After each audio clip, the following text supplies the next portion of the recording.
How are we all doing, guys? Welcome back to the channel. In this video I'm going to be talking about ranges, but just in a little bit more depth this time. I have got another video on my channel talking about how you can use ranges as an entry confirmation. I'm going to just break down the concept behind the range a little bit more, and just talking about both swing ranges and ranges that I use with my candlestick structure, and then also internal ranges as well, and then just pretty much how you can put that all together, just to build a picture of how price is moving. And yeah, I'm just going to try and keep it quite simple and straight to the point. So what we've got here is euro dollar. I'm going to start with the swing range right now. All the swing range is just the majority movement of price, right? It's the bulk move. It's the larger swings. It's all of the price within the uptrend, right? Contained within these swings. So obviously within this uptrend, we've got price going up, down, up, down, up, down. It's doing this, right, as we go. Price is doing whatever it wants to do. And that's all contained within these swing points, right? That's it. That's all my swing structure really is, right? It's representing price. It combined into one sort of movement. Now, obviously when you get the swing structure, it does create swing ranges. Now, when you have swing ranges, it's showing you a candlestick structure on a higher time frame that's being mitigated, right? So what you tend to see is you'll get these swing range mitigations occurring while lower time frame price is taking place sort of within it. So what it's represented as is a higher time frame mitigation, but all you're seeing it as is a pretty much all this lower time frame movement that you're seeing, and it's being put together as one leg of price, but on a higher time frame, that is a form of candlestick structure where you're going to have exact highs and lows being tracked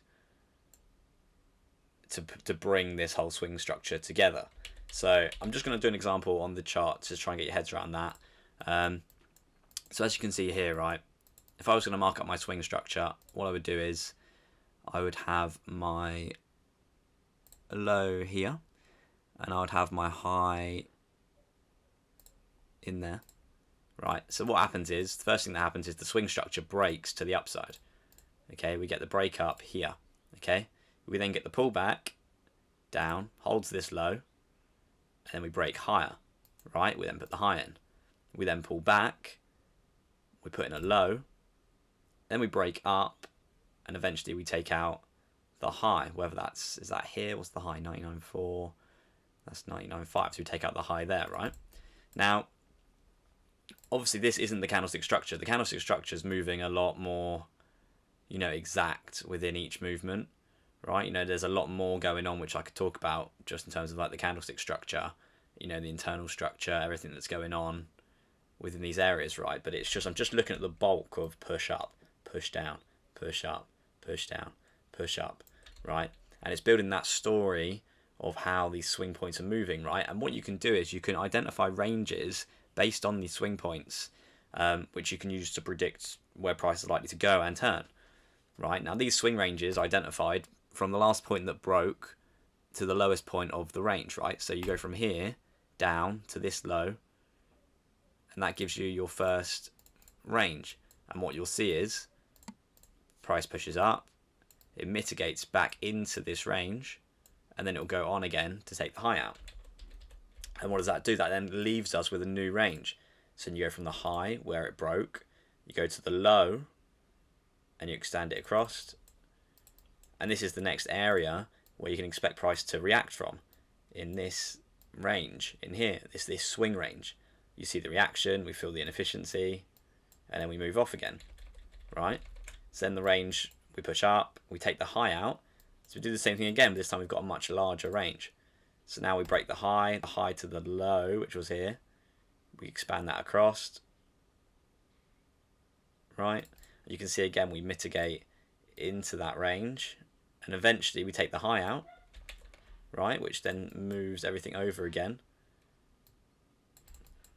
and we get a new high put in, which is here, and a new low, which is here, and then you repeat the same process. So now what's happened here is we've pushed down, we've pushed up, we've pushed down, we've pushed up, we've pushed down, we've pushed up, we've pushed down, because we haven't broken the high, so this is all part of the pullback.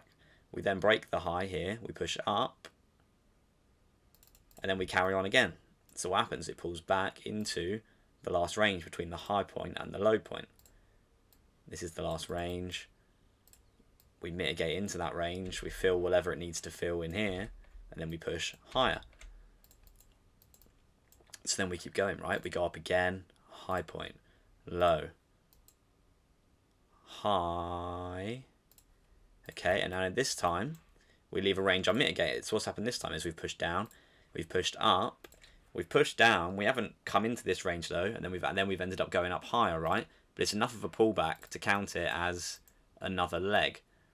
But what it means is, guys, that you now have this unmitigated area in here, which gives you a future point of interest that may get respected.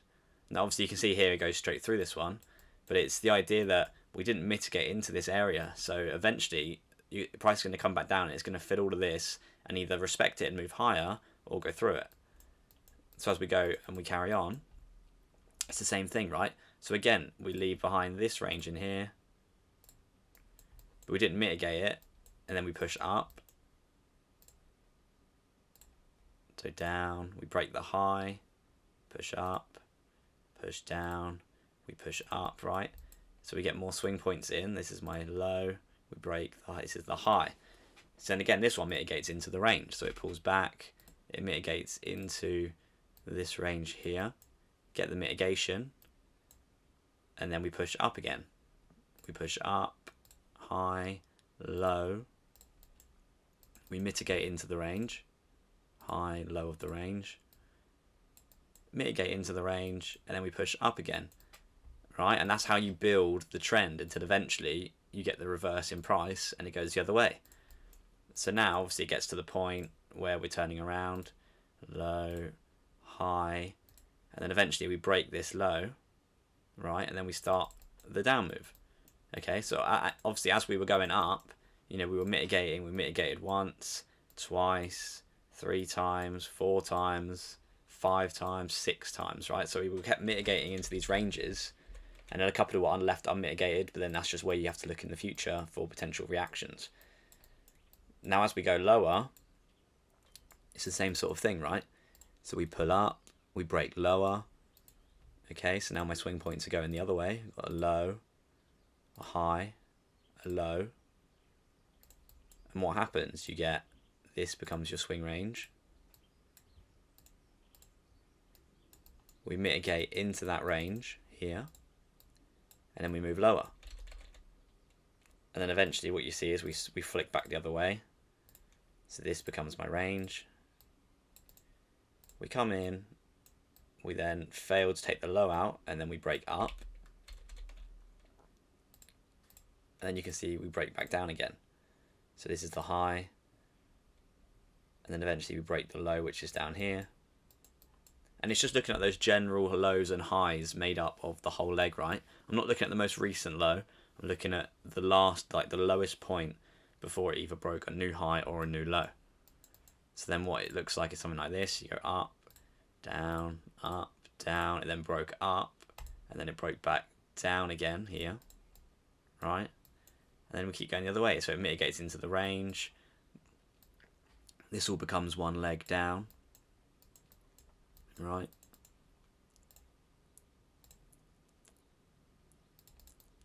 So then we mitigate into the range, we pull up, we break the low again, so then this is the low, high, low, mitigate into the range,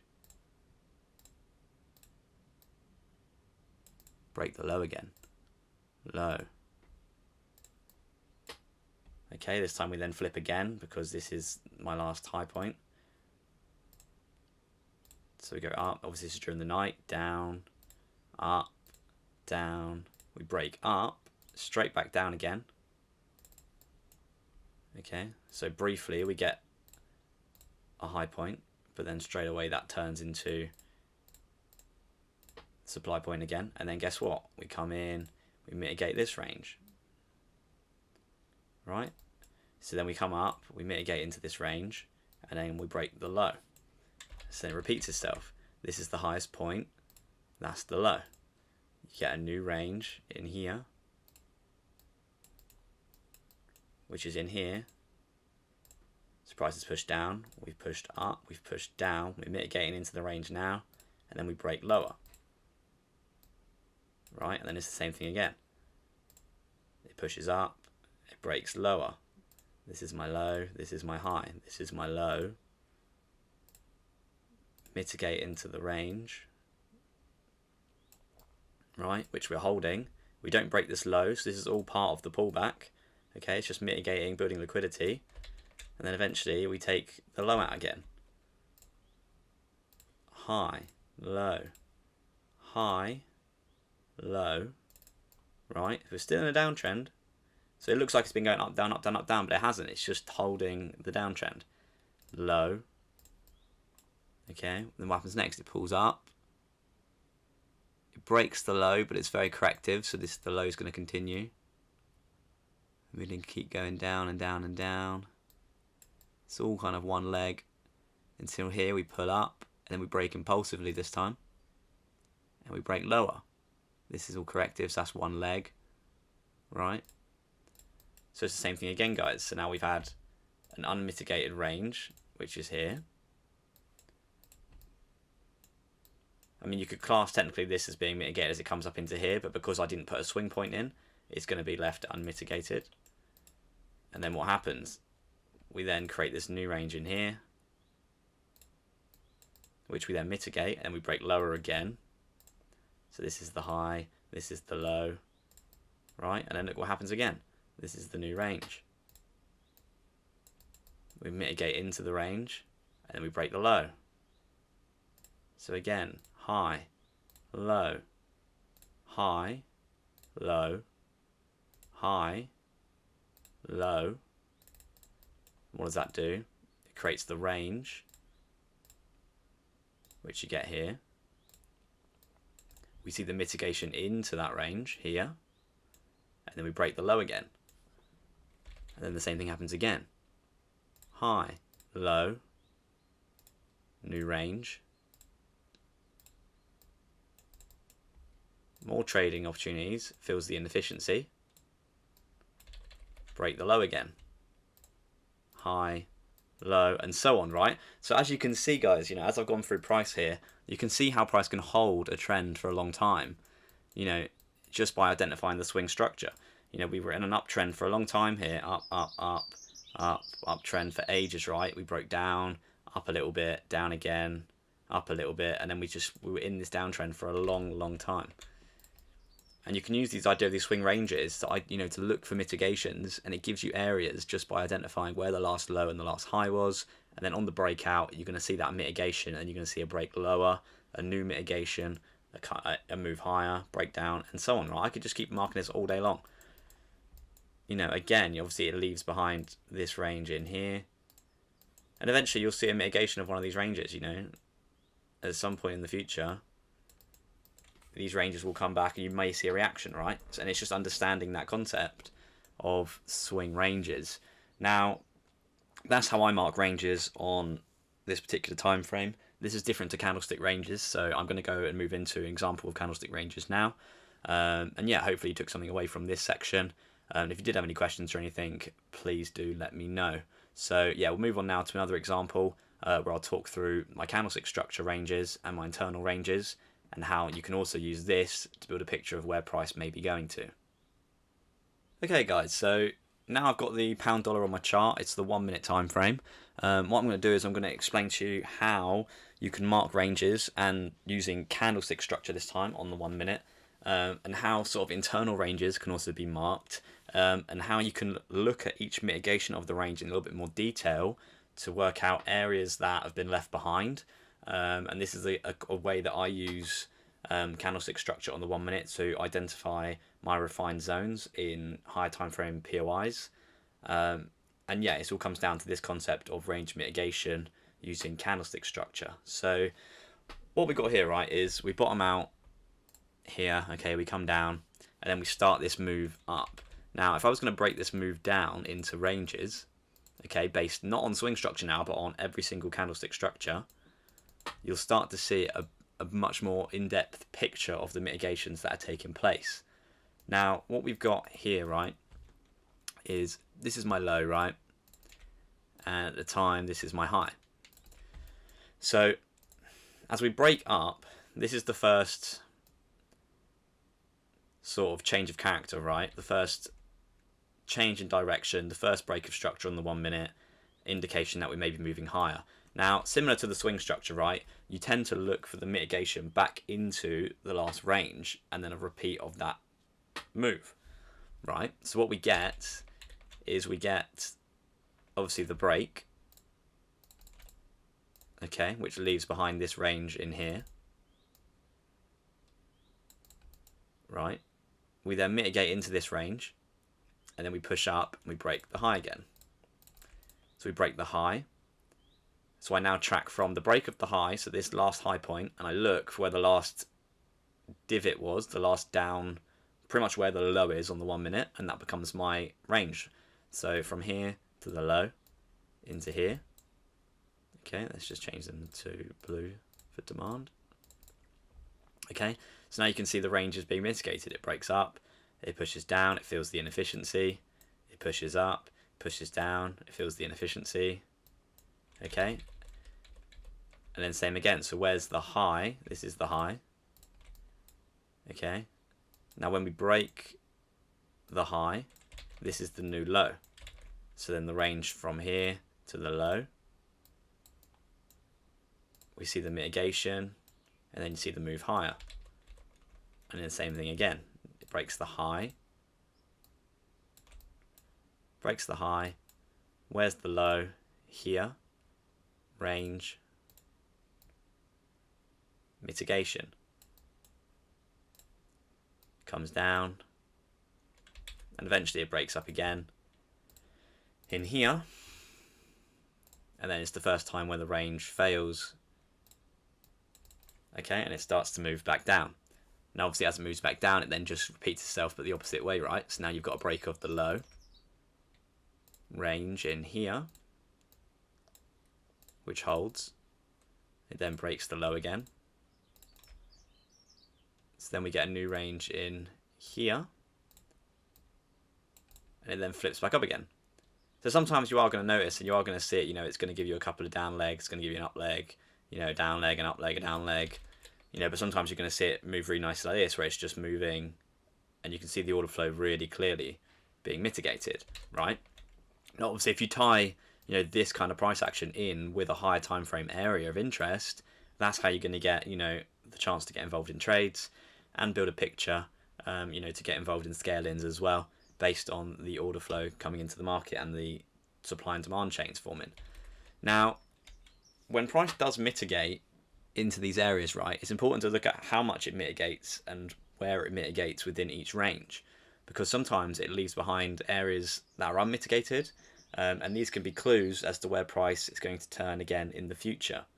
Now, when we look at this first range, right, it pushes up and then it pushes down and it feels pretty much all the inefficiency. We come right down to these lower candles in here, okay, and we mitigate all of this price action, and then we push off. So to me, there's nothing left in this area that hasn't been mitigated, that hasn't been unmitigated, so I would not be looking for any more trades in this area. Now as we push higher, again we push down, we fill all the inefficiency, okay, we even created a swing point in here which got ran, and then we pushed higher. Now if you notice this time, we push up, we push down, we mitigate into the range, so it, you know, that's enough to push this higher, but what we don't do is fill the inefficiency.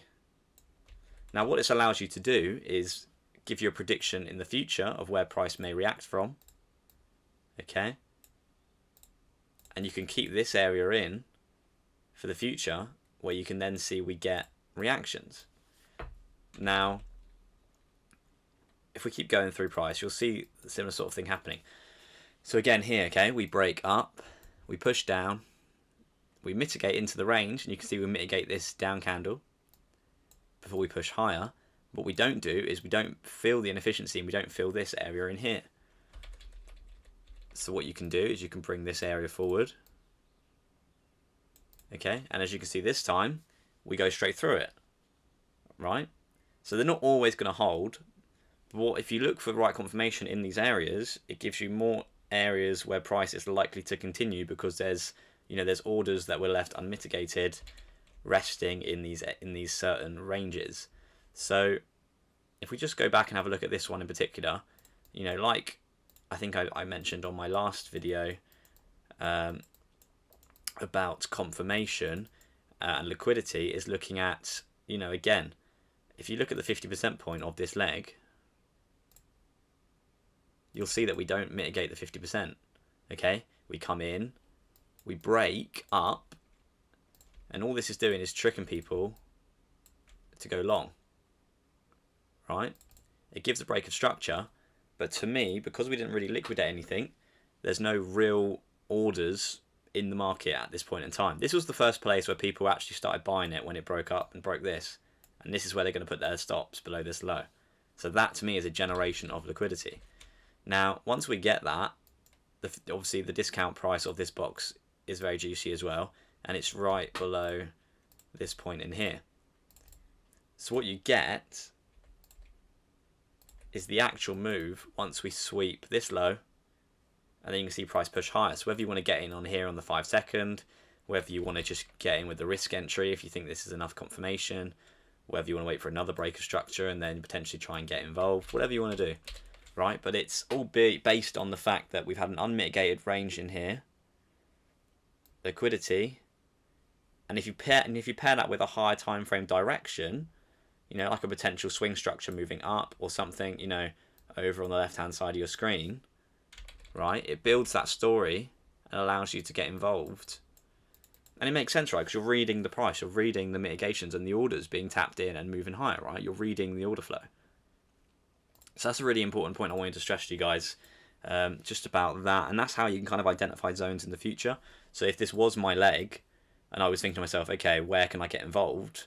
This is how I would do it, right? You can identify where you'd find areas, and it's based on areas like this and areas like this that are left unmitigated, and then this is where I take my confirmation to go higher, right?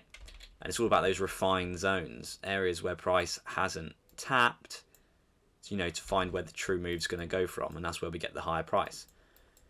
Now, as well as candlestick structure in that form where we push up and then we push down, what you can also get is internal structure. Now, when you're looking at internal structure, what you're looking at is basically, if we're looking at price here, when we get the push up, right, and then we get the pullback into the range, this is the high at the time and this is the low. That's why what I'm doing is I'm waiting for this high to get run and then a mitigation into that range. But what can also happen is you get internal structure giving you lower highs, which also like to get mitigated. So in this situation, what you get is a push up, you get an internal push down, push up, push down, and then you get a break of the internal structure first and then our main structure here. And as you can see, we mitigate into this internal range as well as the larger range. So it starts to give you smaller areas to look in.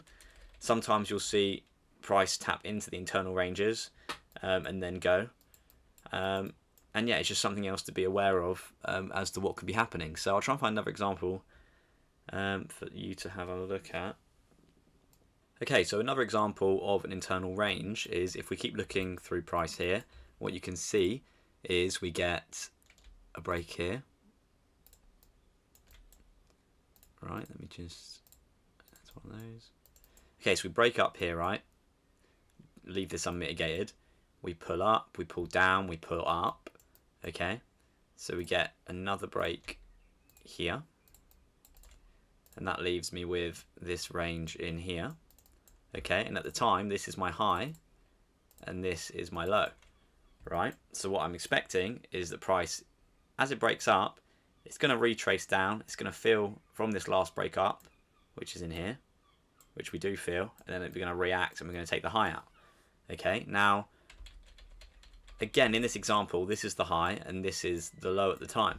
So what I'm expecting is a break of this high, and then for price to react out of either this range in here or the whole area, right? Which will be pretty much down to here. But what you can do in this situation is identify the internal structure, which is pretty much doing this: push down, pushed up, push down, pushed up, push down, pushed up, push down, right? And then as we break here instead, which is the internal high, okay, it gives me a more refined area to look for. So now what I'm looking for is this, from this high to this low, okay, to be mitigated, and that is what we mitigate. So it starts to refine down a range that was much bigger, right? And you can start to refine that down by looking at the internal structure and seeing when that got broke, because that is where it's likely to return to, okay? And then obviously it pushes up. So once we tap into here, similar sort of thing, you know, eventually we run up and we take the high out, right? So sometimes you can, you know, sometimes you may get, you know, tricked, and you may move your structure up a little high, and then you're thinking, oh, why has it gone, you know, back down into a downtrend again? If you understand sort of where these true moves are coming from, you know, and looking at it in terms of when these ranges change direction, this tends to just become liquidity, and then it will fuel the move higher from the unmitigated area which was left behind, right? So it's just something to be, you know, cautious of, and something to think about when you're looking at these ranges in different ways. And yeah, that's pretty much it. I hope you guys took something away from that. That's the difference between my swing structure and my candlestick structure.